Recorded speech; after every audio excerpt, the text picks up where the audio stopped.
आप देख रहे होंगे यहाँ पर लैपटॉप की रैम यूज़ हो रही है। लैपटॉप में जो लगती है DDR3 रैम यहाँ पे यूज़ हो रही है और इसकी हार्ड डिस्क भी लैपटॉप की। सिस्टम को एक बार बंद करता हूँ क्योंकि यहाँ पर जो लॉजिक चलता है वो हाई और लो का लॉजिक चलता है। अब यहाँ पर 3 पॉइंट यहाँ पर इनेबल कराई जा रही है, वो 5 वोल्ट पे इनेबल कराई जा रही है। अगर यहाँ 5 वोल्ट किसी भी कंडीशन में नहीं आती तो आपके यहाँ से डिस्प्ले नहीं आएगी और यहाँ पर एक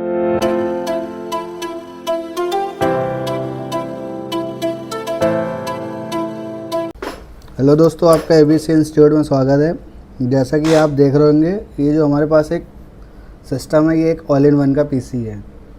और ऑल इन वन के पीसी को अगर आपने रिपेयर करना है तो ऑल इन वन का जो पीसी भी होता है पूरा लैपटॉप की तरह होता है। यानी कि जो लैपटॉप के बोर्ड का सर्किट होता है सेम सर्किट इसमें होता है। आप देख रहे होंगे यहाँ पर लैपटॉप की रैम यूज़ हो रही है।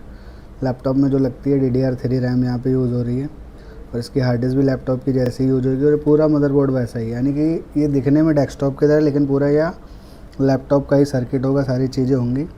तो इसमें मैं आपको चेक करवाता हूँ कि कौन कौन सी सप्लाई कैसे कैसे बनेंगी। तो हम यहाँ पर क्या करते हैं, मल्टीमीटर को हमने यहाँ पर 20 वोल्ट DC पर सेट कर दिया है और ये ब्लैक वाली वायर को हम रख देते हैं किसी भी ग्राउंड पे और फिर हम चेक करेंगे यहाँ पर सप्लाई। सबसे पहले हमने इसमें जो एडाप्टर है वो हमने लगा दिया है। एडाप्टर लगाने के बाद जो सबसे पहले हम चेक करते हैं ऑन ऑफ स्विच पर सप्लाई चेक करते हैं। ऑन ऑफ स्विच पर अगर सप्लाई आएगी तभी सिस्टम आपका ऑन होगा, अदरवाइज़ ऑन नहीं होगा। यहाँ पे देखिए आपको ऑन ऑफ स्विच पर 3.3 सप्लाई मिल रही है।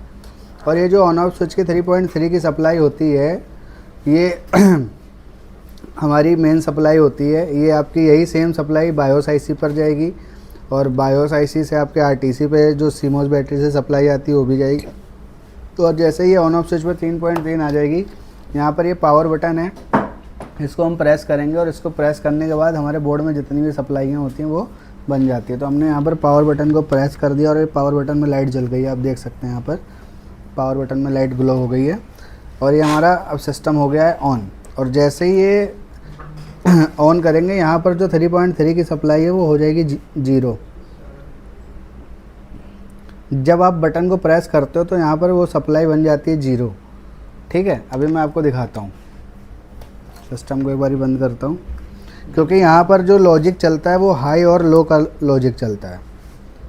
अब यहाँ पर 3.3 आ रही है, बटन को प्रेस करने के बाद ये 0 हुई, फिर वो 3 वोल्ट हो गई। ठीक है, तो ये हमारा जो होता है ये PSL लॉजिक होता है। PSL लॉजिक यानी कि अगर हम बात करें तो हाई और लो का सिग्नल यहाँ पे चलता है।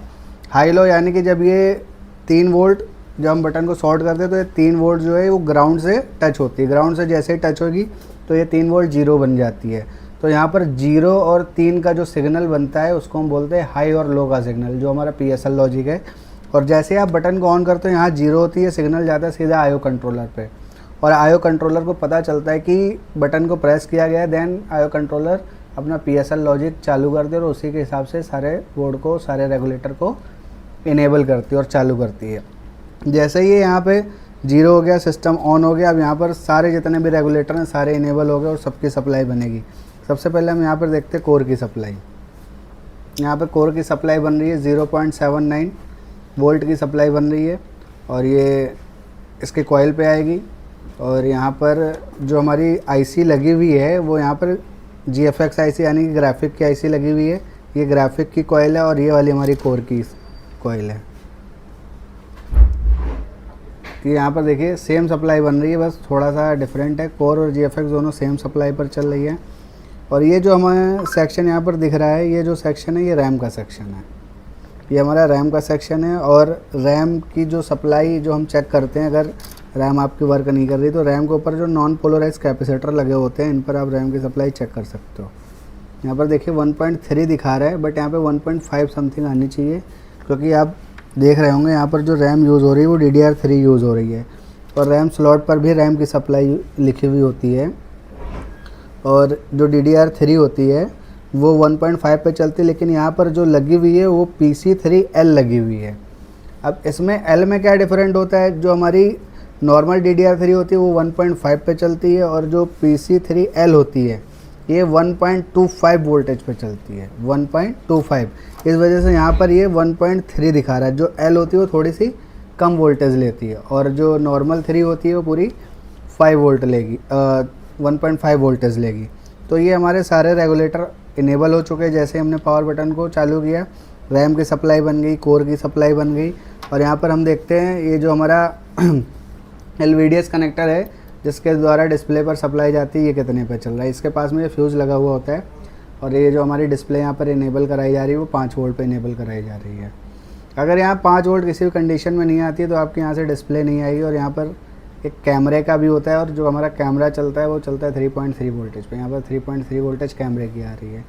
तो अगर यहाँ पर सप्लाई बन गई और ये कैमरे की सप्लाई बन गई और आपने पावर बटन को दबाया तो आप ये समझ जाइए कि आपके बोर्ड में डिस्प्ले आ चुकी है। आप डिस्प्ले लगाओगे, यहाँ पर आपको डिस्प्ले दिख जाएगी।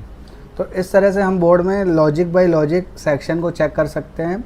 और जो हमारा ये PSL लॉजिक कैसे काम करता है वो मैंने आपको बताया। वीडियो अच्छी लगी होगी आपको तो लाइक और सब्सक्राइब करें। Thank you.